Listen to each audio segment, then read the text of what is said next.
Vamos a dar una serie que hemos estado sintiendo esta palabra de provocar. Entonces la serie yo le he puesto provocados al amor, y vamos a ver cómo Dios nos está provocando para que estemos en una relación con Él. Y quiero específicamente iniciar con el asunto del celo de Dios, el celo de Dios.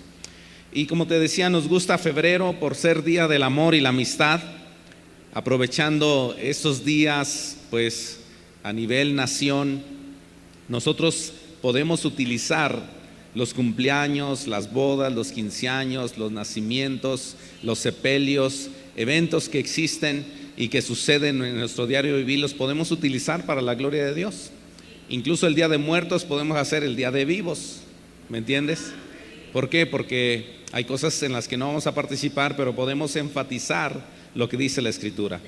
Y mira lo que dice 1 Juan 4:8, el primer versículo, la última parte del versículo 8 dice: Dios es amor. Fíjate bien cómo no es que Dios tiene amor, o que Dios se parece al amor, o que Dios guarda un pedacito de amor, sino que la Biblia dice Dios es amor. ¿Sí? Y cuando entendemos que Dios es amor, al conocer que Dios es amor, entonces no debemos de estar tristes, no debemos estar tristes en el mes de febrero. No debemos estar engañados de que no tenemos amigos. La depresión, por ejemplo, la decepción, la tristeza, a veces son engaños del enemigo, de que, como aquel profeta en el Antiguo Testamento que le entró la depre, se quería morir, se metió en una cueva, y pasaron varias circunstancias, situaciones sobrenaturales, hasta que vino un viento apacible, un susurro suave, donde Dios le dijo: no estás solo, porque él se sentía morir y decía: es que nadie me quiere, ya nadie me ama, todos se han abandonado tu nombre, y son pensamientos engañosos. Es el enemigo que te susurra en este febrero: la vas a pasar mal porque no tienes un amigo. Este profeta fue quitado su engaño con la palabra de Dios, que le dijo: ¿qué está pasando contigo? Tienes 7,000 que no han doblado rodilla ante los ídolos.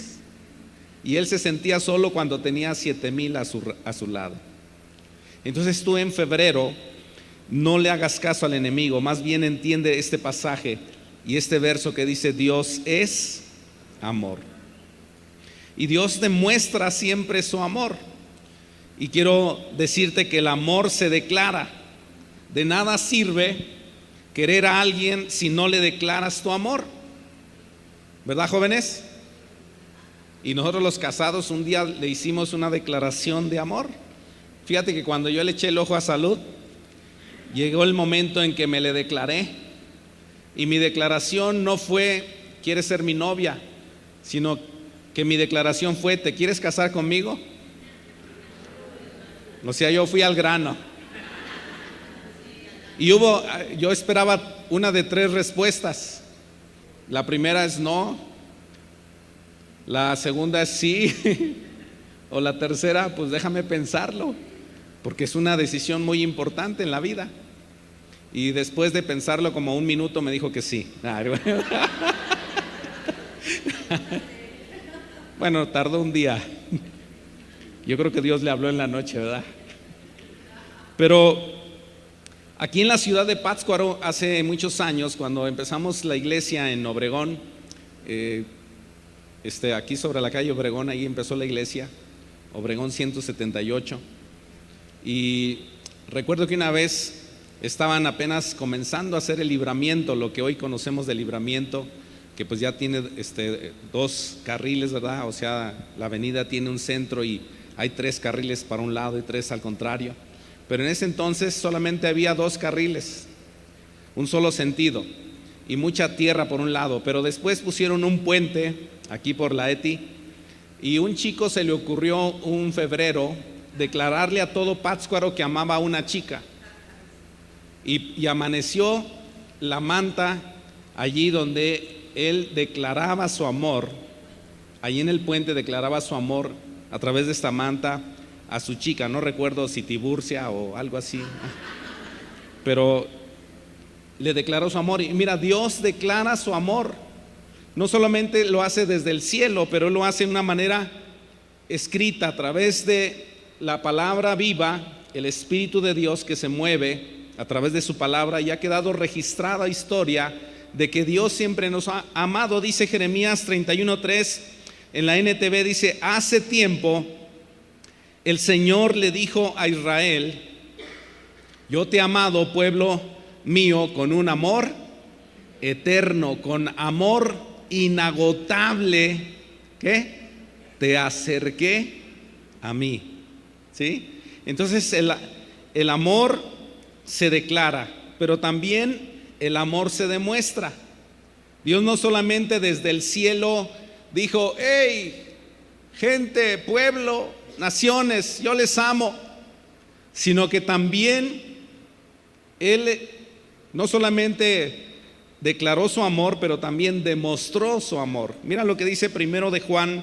Dice: en esto se mostró el amor de Dios para con nosotros, en que Dios envió a su Hijo unigénito al mundo para que vivamos por Él.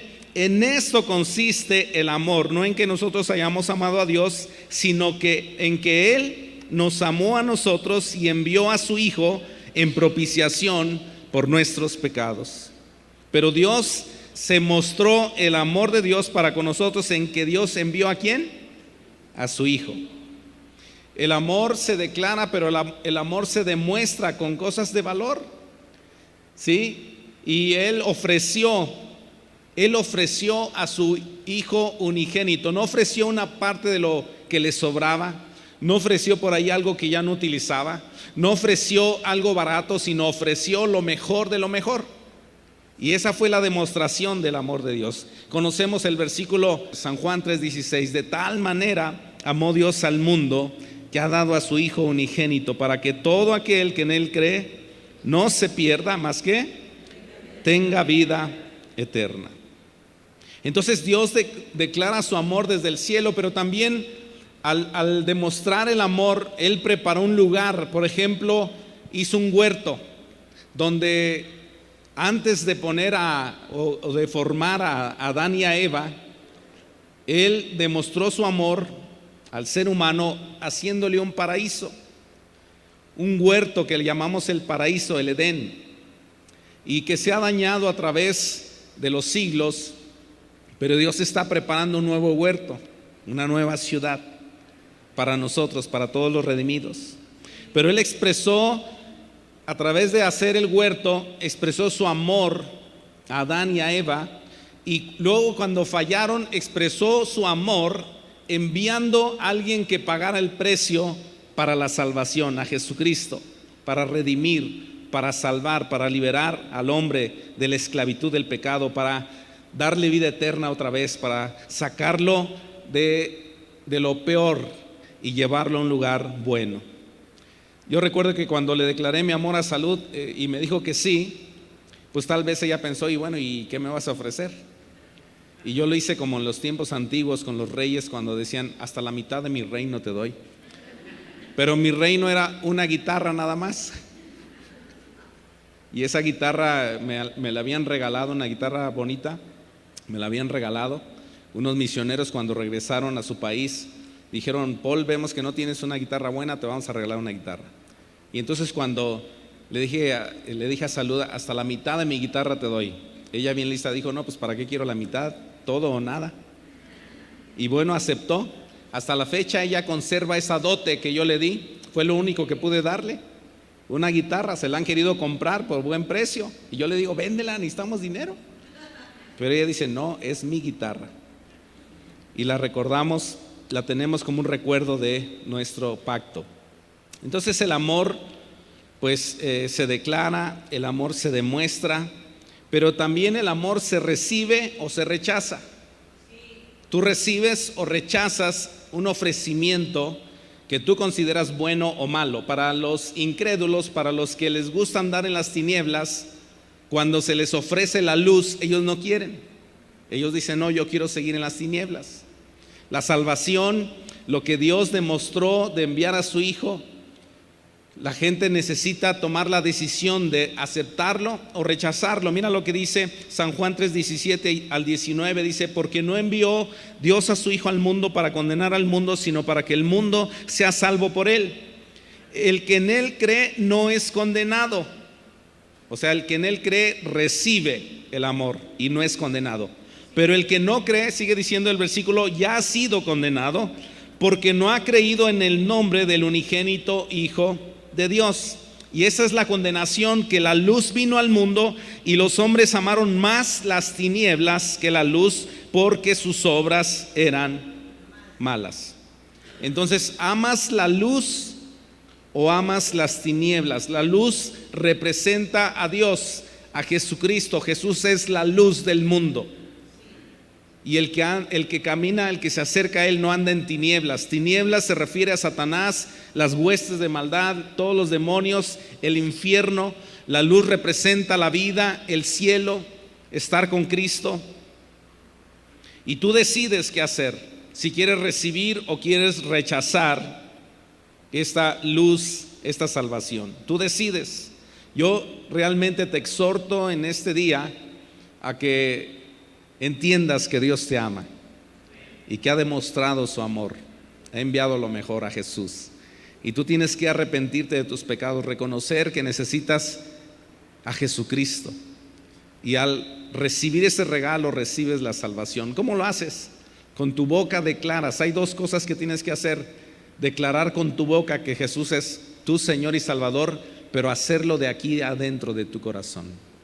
Y yo te quiero dar esa oportunidad a ti hoy, para que estés completamente seguro de que recibes ese regalo. Si tú quieres cerrar un momento ahí tus ojos, dile: Señor Jesús, yo me arrepiento de todos mis pecados. Espíritu Santo, ven a traer esa convicción de que soy pecador, de que necesito la salvación, de que sin Dios no tengo esperanza, pero gracias a Dios que envió a Jesús su Hijo para salvarme. Y ahora lo recibo, lo acepto y pido perdón por todos mis pecados, y perdono a toda persona que me ha ofendido, para tener ese regalo de este amor demostrado a Jesucristo. Lo recibo, no lo rechazo, sino lo recibo en el nombre de Cristo Jesús. Amén. Entonces el amor se declara, el amor se demuestra con algo de valor, el amor se recibe o se rechaza, pero también el amor se cuida. Y aquí es donde voy a aterrizar con el tema de Dios es celoso, o el celo de Dios.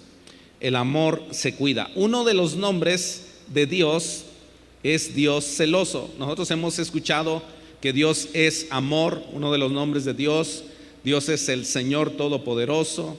Él es el capitán de las huestes celestiales, de todos los ejércitos. Él es el Dios todopoderoso, el Dios omnipotente, el Dios omnipresente. Él es Shaddai.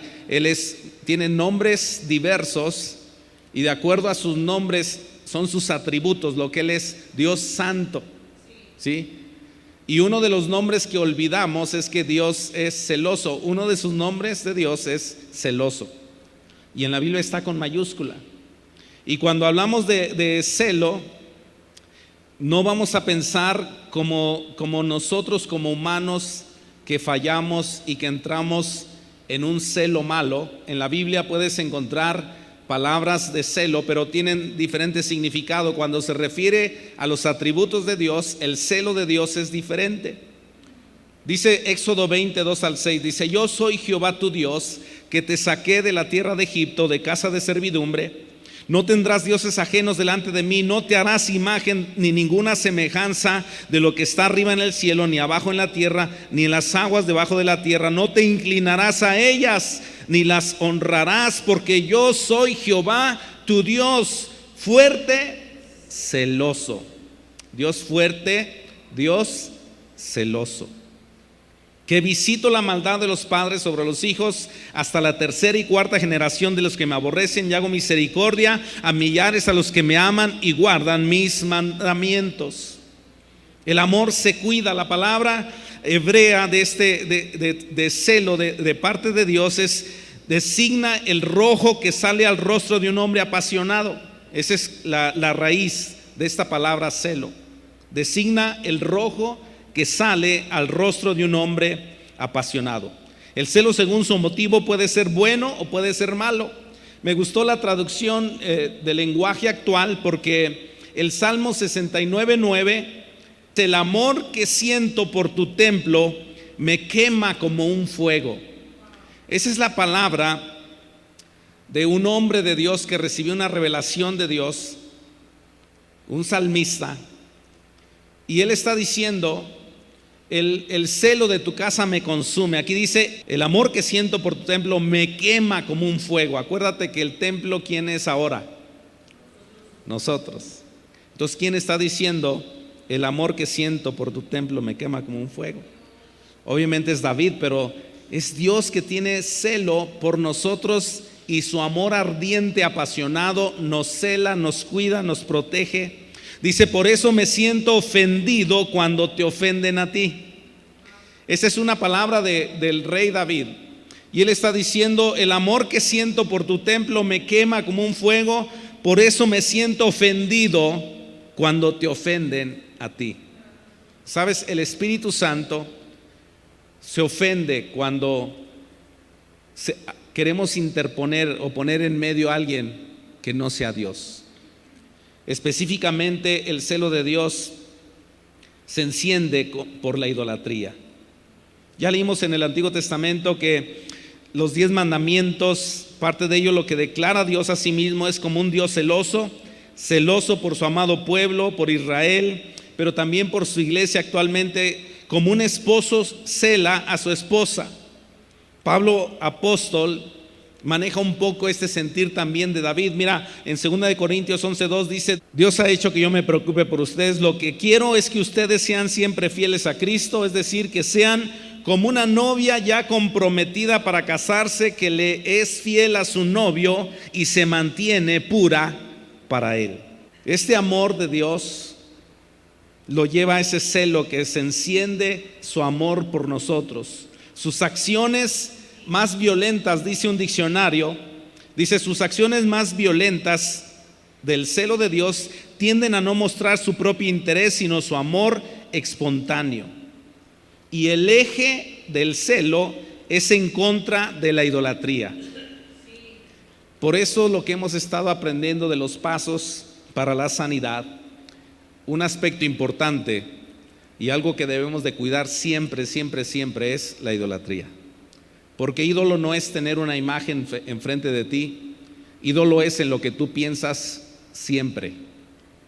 Si tú piensas en dinero siempre, siempre, siempre, siempre, ese es tu ídolo. Si tú piensas en preocupación por alguna situación familiar X, ese es tu ídolo. Porque nuestro pensamiento, ¿quién debe ser? Dios. Y cuando algo se interpone entre Dios y nosotros, ese es ídolo.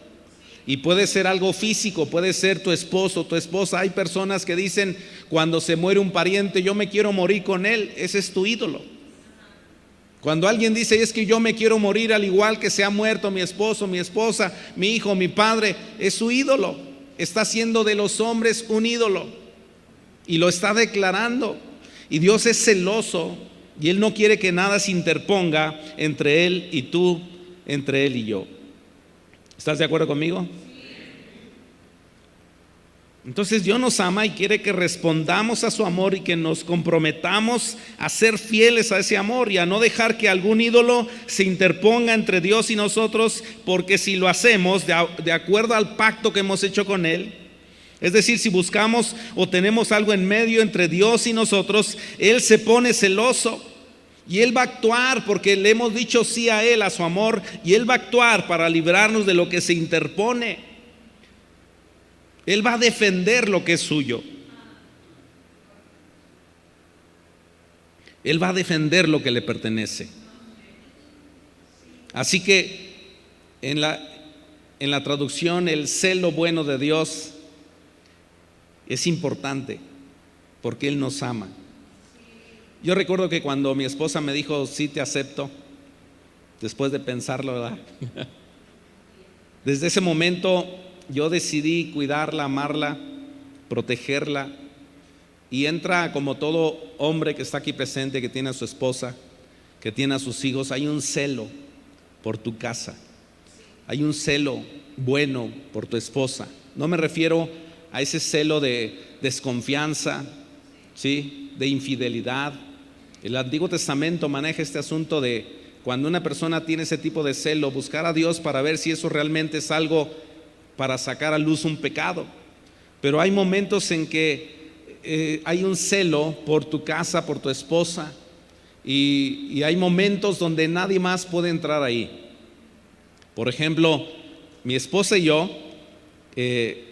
no debe haber nada que se interponga. A veces los hijos se meten en medio, ¿me entiendes? Se metían en medio en la cama ahí, pero ese es parte de nuestro amor. Ese es fruto de nuestro amor, es fruto de nuestra relación de pacto con Dios, y ellos se encajan perfectamente ahí. La familia de Cristo también, si tú no tienes familiares cercanos, los tienes lejos de casa, no están contigo, la familia cristiana es parte de lo que debemos de cuidar y defender, porque es lo mismo, es el amor de Dios. Y debemos estar celosos cuando alguien quiere meterse a destruir una vida, una familia. ¿No dijo Jesús incluso, si tú quieres maltratar a un niño, te va a ir mal, mejor échate un lazo al cuello con una piedra de molino y échate al mar, porque el que toque un niño está tocando lo más delicado de mí? Y cuando nosotros queremos dañar el cuerpo de Cristo, queremos dividir el cuerpo de Cristo, queremos ofender el cuerpo de Cristo, estamos tocando la niña del ojo de Dios. Y Dios se va a poner celoso y va a actuar para defender lo que es suyo. ¿Me estás entendiendo? Entonces debe haber un temor santo en nuestros corazones por amar a Dios, por adorar a Dios, porque nada se interponga entre Él y nosotros. Dice Deuteronomio 4, 23 y 24: tengan pues cuidado de no olvidar el pacto que el Señor su Dios ha hecho con ustedes. No se fabriquen ídolos de ninguna figura que el Señor su Dios les haya prohibido, porque el Señor su Dios es fuego consumidor y Dios celoso.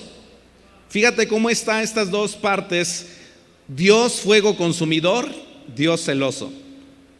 Cuando tú le dices sí a Dios, Él va a defender tu palabra, y eso es bonito, porque a veces algunos ídolos quieren seducirnos. Algunas cosas que no son Dios quieren seducirnos, y Dios va a ir por nosotros y va a decir: yo te voy a proteger, yo te voy a cuidar, porque yo soy un Dios celoso, soy un Dios vengador, soy un Dios con fuego consumidor. Y hay de aquel que se meta entre tu relación y la mía. ¿Me estás entendiendo? Cuando de nuestra voluntad abrimos camino para algo que no es Dios, entonces Dios va a tratar con nosotros con disciplina, con exhortación, porque tú le dijiste que sí y Él se la creyó, y Él va a defender lo que es suyo. ¿Cuántos entienden esto? Entonces, por eso es que la Biblia dice: tú sí sea sí y tú no sea no. Dios no quiere que digas déjame pensarlo.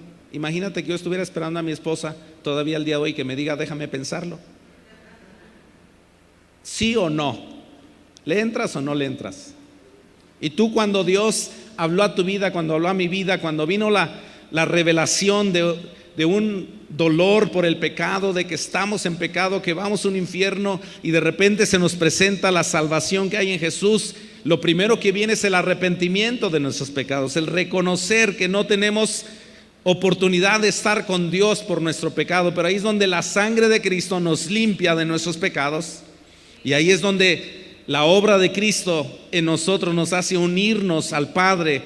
Él nos justifica, Él nos santifica, y ahora podemos tener entrada a Dios por la sangre de Cristo. Pero hay de aquel, dice la Escritura, que tome en vano la sangre de Cristo, el pacto que tú has hecho con Dios. Esto es algo serio. Ese es un compromiso serio. No podemos estar jugando con decirle sí a Dios hoy y al ratito estar con un ídolo, con un pecado. Porque si lo hacemos, Dios va a castigarnos. Ya no se habla de eso en la iglesia, pero eso es cierto. Josué 24, 14 al 18 primeramente en la NBI. Josué está hablando al pueblo. El pueblo quiere hacer pacto con Dios, y Josué tiene que recordarles las palabras de la ley. Dice: por tanto, ahora ustedes entréguense al Señor y sírvanle fielmente. Nota esta palabra, fielmente.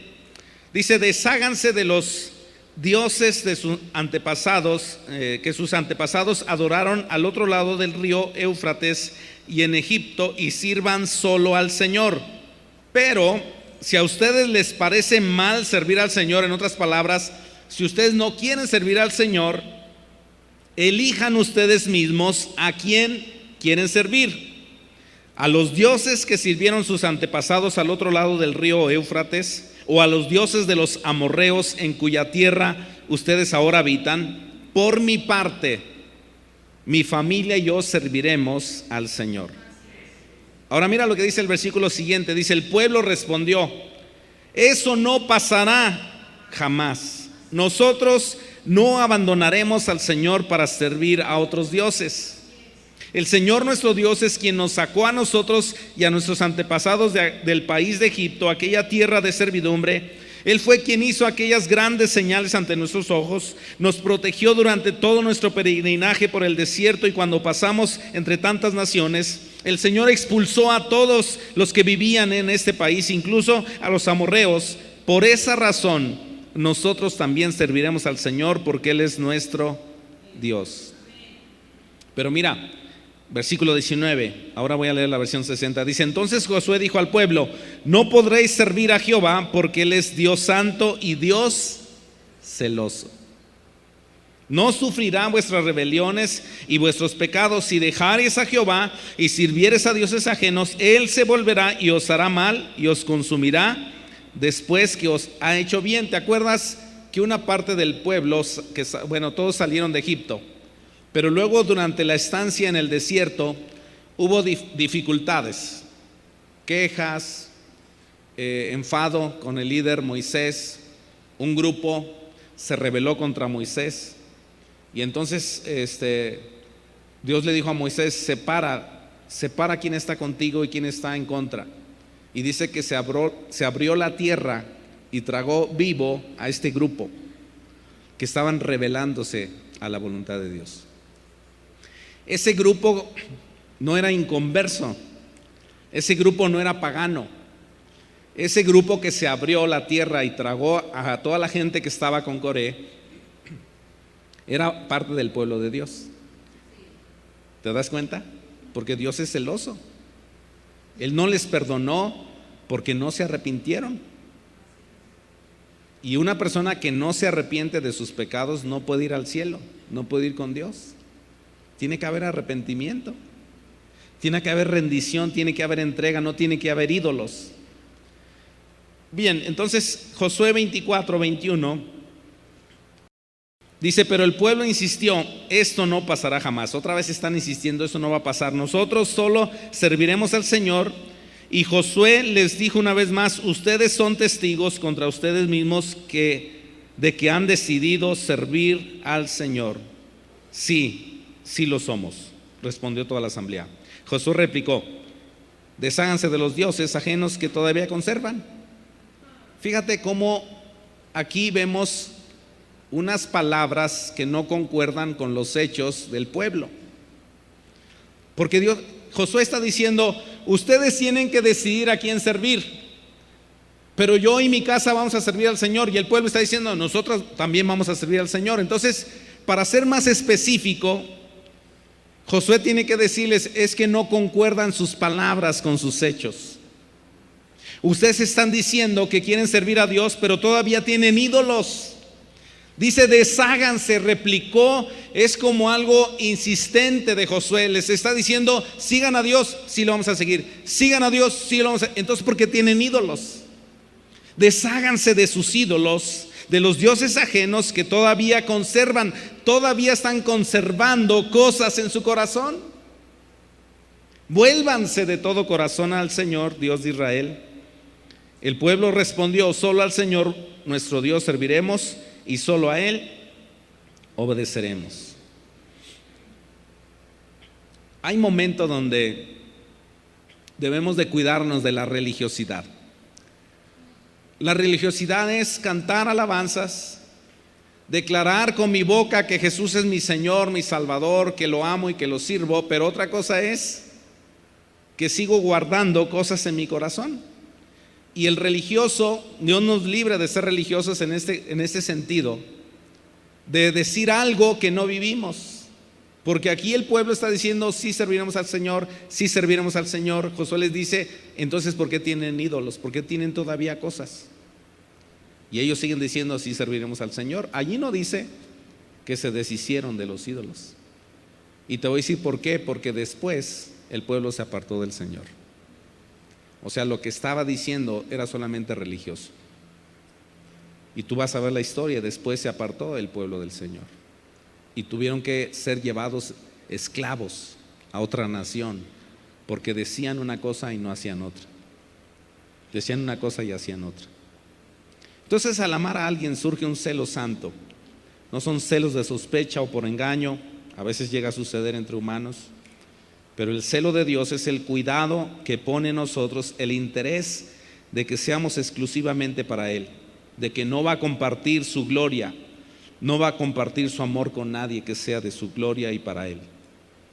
Es un interés hacia nosotros, el amarnos, darnos a su Hijo para que nos redima, nos salve de la condenación eterna del infierno, donde ahora quiere una relación íntima con nosotros, donde nadie más debe estar intermedio. Ese es el celo de Dios por la relación íntima, tú y Dios, nadie más. Nadie más se tiene que meter ahí. Es como la intimidad de una pareja, de un matrimonio que va a tener bebés, que quiere tener relación íntima sexual. No vas a estar publicándole en el Face, no vas a estar diciendo voy a tener relación sexual.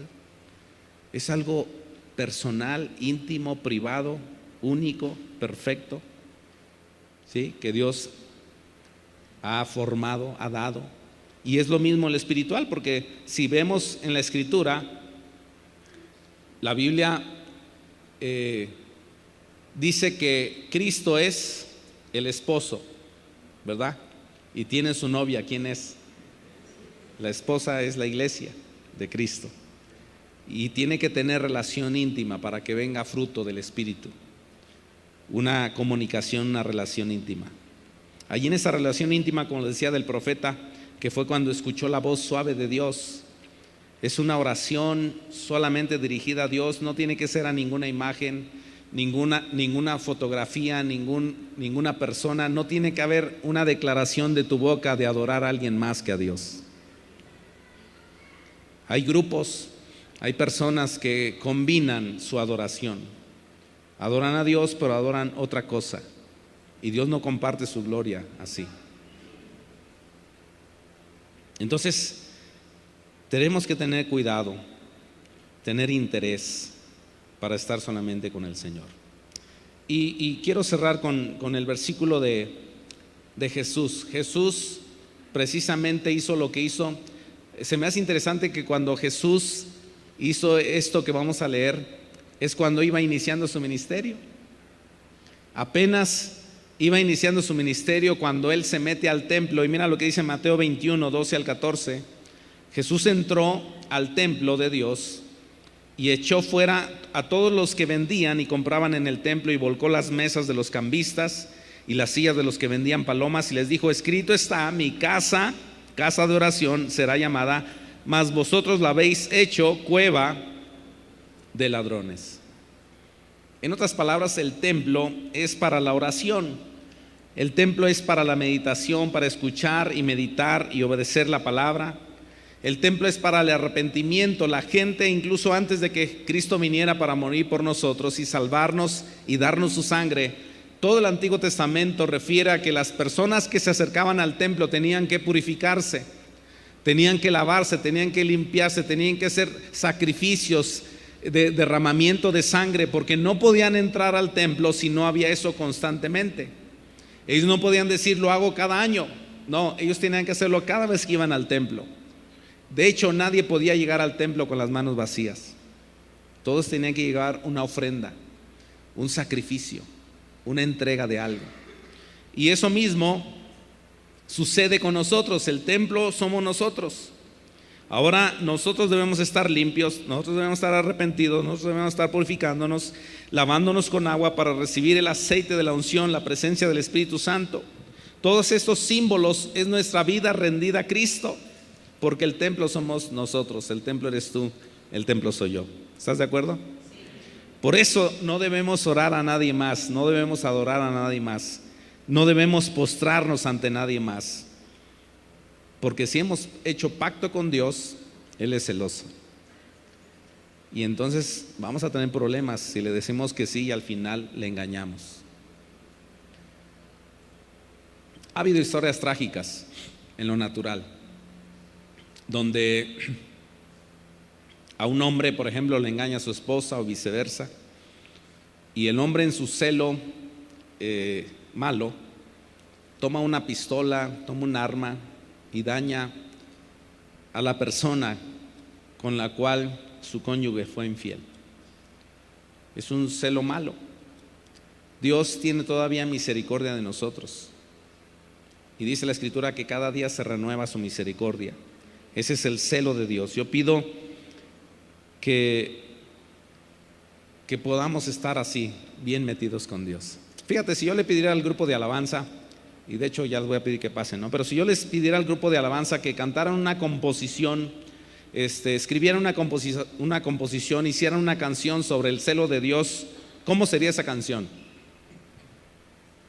Bueno, si se ponen listos van a buscar en la Biblia y van a encontrar que hay una canción que Moisés les dijo al pueblo que se la aprendieran, y habla del celo de Dios.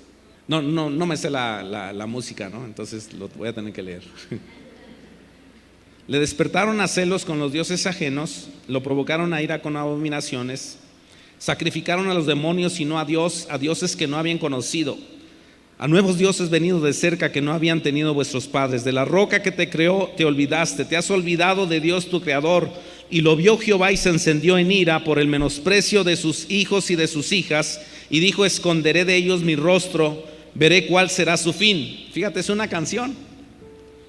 Dios dice: te estás pasando la barda, estás saliendo de los límites de mi pacto. Dice: se va a encender mi ira en contra tuya, porque te has olvidado de tu creador, el pacto que has hecho. Dice: esconderé mi rostro y veré cuál será su fin. Dice: porque son una generación perversa, hijos infieles. Ellos me movieron a celos con lo que no es Dios, me provocaron a ira con sus ídolos. Entonces yo también los moveré a celos con un pueblo que no es pueblo, los provocaré a ira con una nación insensata. Si tú lees todo este capítulo, es una canción que Moisés le exigió al pueblo que se la cantaran, para que recordaran que Dios es un Dios celoso. Lo bueno es que termina con esperanza. Deuteronomio 32, 43 al 46. Dice: alabad naciones a su pueblo. Fíjate, alabad naciones a su pueblo, porque Él vengará la sangre de sus siervos. En otras palabras, si tú te guardas en pacto y alguien quiere violar esa relación que tú tienes con Dios, Dios se va a vengar y va a derrotar a tus enemigos.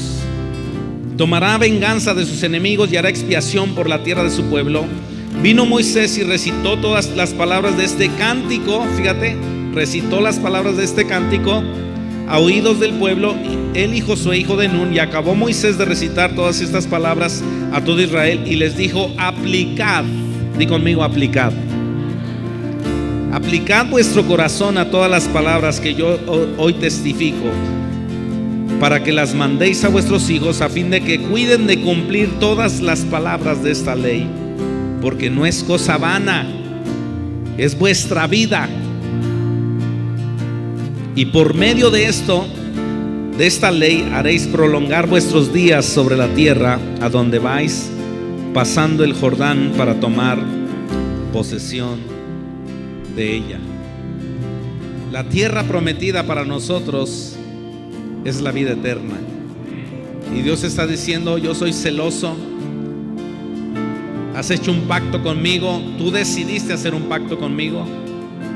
Y si tú decidiste hacer un pacto conmigo, yo te voy a proteger. que nadie más se meta. Pero tú debes decidir no introducir nada que interfiera entre yo y tú.